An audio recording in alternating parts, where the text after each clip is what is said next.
Hello, students. Welcome to Easy Elimu Learning Simplified. My name is Mr. Stanley Ombogo, and in this session, I'd like to take you through an area under writing, that is punctuation in titles of publications, quotations, and headings. So, when I talk about punctuation in titles of publications, quotations, and headings, it is important to note that there are rules about how to write titles of publication, such as a book, short stories, oral narratives, essays, poems, magazines, and even newspapers. So, a crucial distinction is made between a full-length publication and parts of a publication. So there is a difference between a publication that is full-length and a publication that is just a part of, a part of a whole, a part of, something big. So a novel, for example, exists on its own as a full-length publication. So uh, it means that when writing their titles, they should be underlined as follows. So if you're talking about Blossoms of the Savannah, then that is how it is written with an underline. Coming to Birth, The Pearl, etc. So remember that a novel exists it exists on its own as one, and there is no part of it that is elsewhere. So in that case, when writing their titles, that is how uh, they should be, that is punctuated using an underline. Then we also have short stories, oral narratives, essays, and poems that are usually part of a larger book. So to show the difference between, between titles of novels and titles of the short stories, the oral narratives, or sometimes essays or poems that are a part of a whole, a part of, something that is large. Titles of these works are enclosed in quotation marks, so they are not underlined like we discussed earlier under full-length publication using examples like novels. So for the short stories and those other works of literature that are part of a larger book, there is we have quotation marks that we use to enclose the titles. For example, if we are talking about a silent song, remember a silent song is an anthology.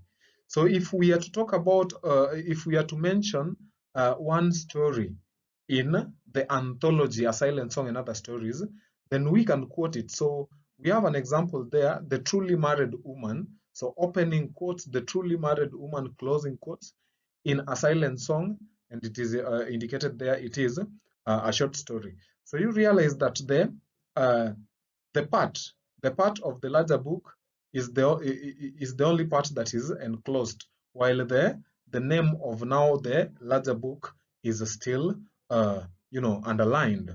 Apart from that, we also have Beijing, that is Beijing in echoes across the valley. So that is also a poem. There is also another example, the hare and the leopard, that is they are enclosed again in quotation marks in East African oral literature. So that is oral narratives. So the difference there is that the titles of the main, that is of the main books, of the larger book, are underlined, whereas the stories that are picked from them are enclosed in quotation marks. So another thing important to know is that magazines and newspapers are treated as full-length publications. So their titles are therefore underlined, just like we saw in the titles of the novels. So if we have if you have that is a newspaper, a Daily Nation newspaper, for example, and it is used maybe in a sentence, then the title is underlined. Reason being, it is also treated as a full-length publication. So it has no parts that are scattered.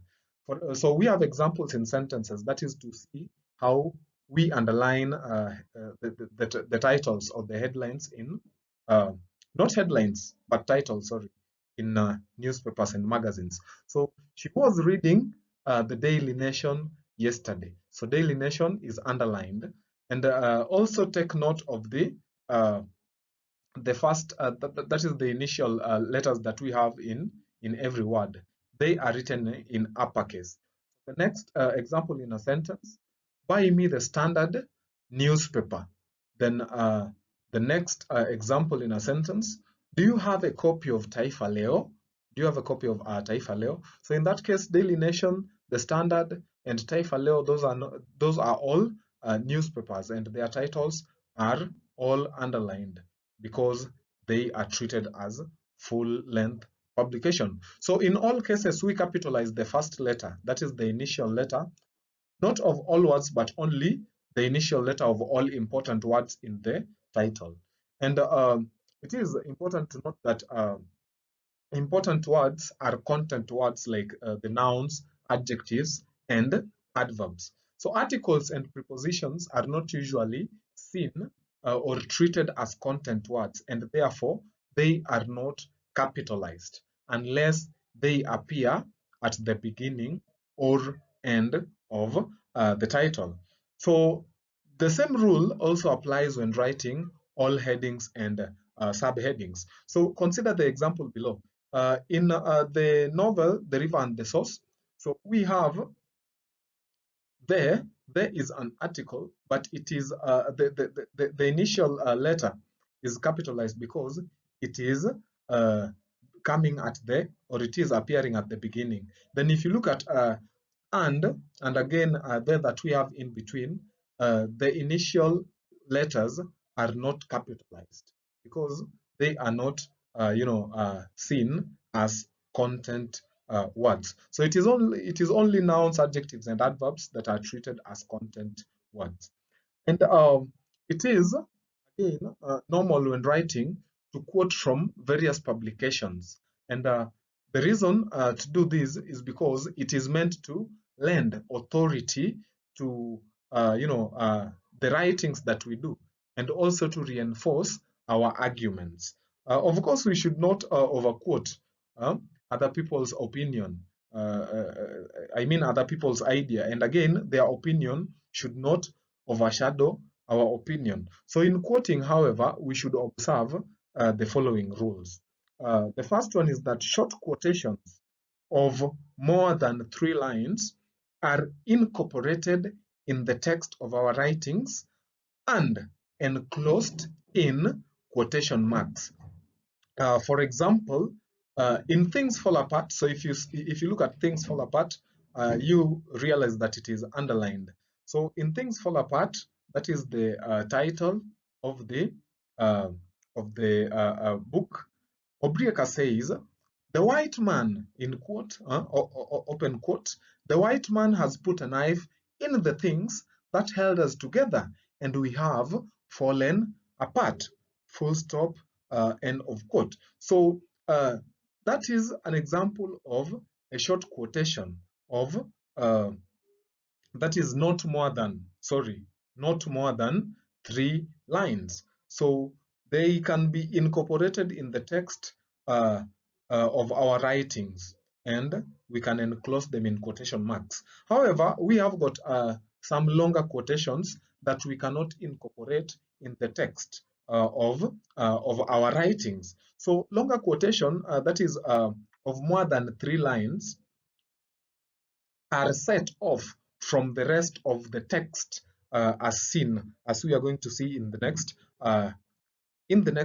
slide that is there on your screen. So it is the difference between short quotations and longer quotations is that the longer ones cannot be incorporated within our writings or our text, while the short ones can be incorporated within. So the longer ones will be separated like it is done here. So in the book, How to Write